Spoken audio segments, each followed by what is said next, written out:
Hello, fourth graders. Happy Tuesday. Congratulations on finishing off your test on multiplying fractions. So what we're moving on to next is the relationship between fractions and decimals. Did you know that fractions and decimals were related? Well, this might be a light bulb moment for some of you. Let's review fractions real quick. Do you remember well, what that number represents? You remember that left of the decimal point are the places that you already learned back in first grade. The ones place, tens, hundreds, thousands. Okay, we're not going to worry so much about those. We're going to worry about the places after the decimal point. This is called the tenths place. All right, and it's tenths because if you take one whole, cut it into 10 pieces, and take, in this case, 3 of them, you have 3/10, because that is called the tenths place. The next one here is called the hundredths place. All right, so this could be read as, you could think of this as 0 wholes, 3/10, and 2 hundredths, but it's usually just called 32 hundredths. So tenths look kind of like this. You see I have a box I've cut into 10 pieces. So to get 3/10, I would color in 3 of those. Okay? To get hundredths, I would need boxes like this. I'd cut this one whole box into 100 pieces.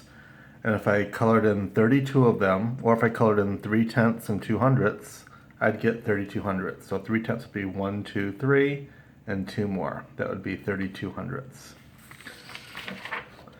Okay, so 32 hundredths, written as 0.32, 0 and 3, 0.32, can also be written this way. Here's the light bulb moment, 32 hundredths. They're the exact same thing. 32 hundredths and 32 hundredths are the exact same thing. Why do we have decimals and fractions? I don't know. We don't really need both of them. We could get by with just one or the other, but people use both of them, so we need to know about both of them. Okay? All right. So let's try another number like 1.3. People usually say 1.3, but we know the right way to say that is 1 and 3/10. Okay, 1 and 3/10. Believe it or not, can be written as a mixed number, 1 and 3/10. They're the exact same thing. Who would have thought that 1 and 3/10 would equal 1 and 3/10? Okay, so what we're doing today is we're showing 1 and 3/10, whether they give it to you like this or like this, you're going to model it the exact same way. You're going to learn how to draw a model of 1 and 3/10. So, you're going to need something cut into tenths. I have 2 things cut into tenths. For 1 and 3/10, I need one whole one colored in. So I'll color in this whole thing. There's my 1. Okay. Now I need 3/10. This is cut into tenths, so I need 3 of them. 1, 2, 3.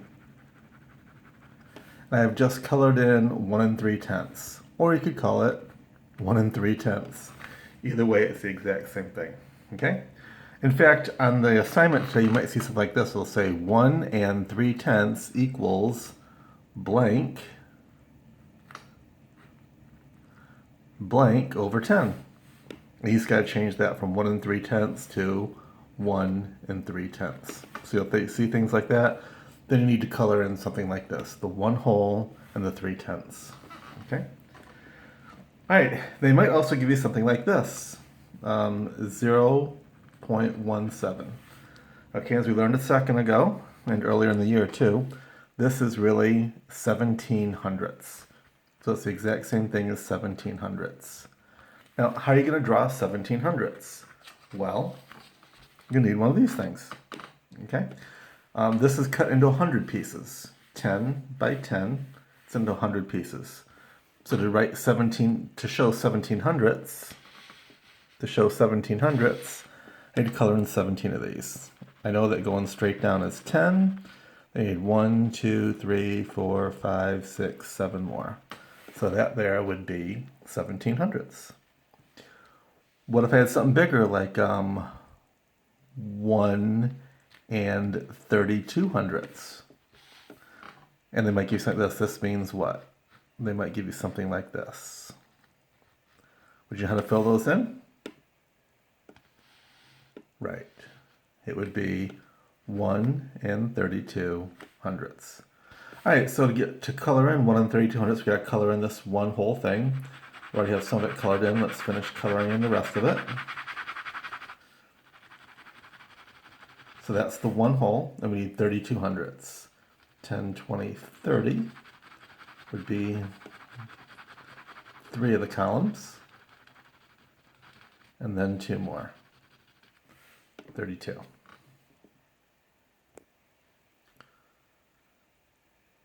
Okay, so that's what you'll need to know for today, and you can go ahead and start on your IXL assignment. Good luck.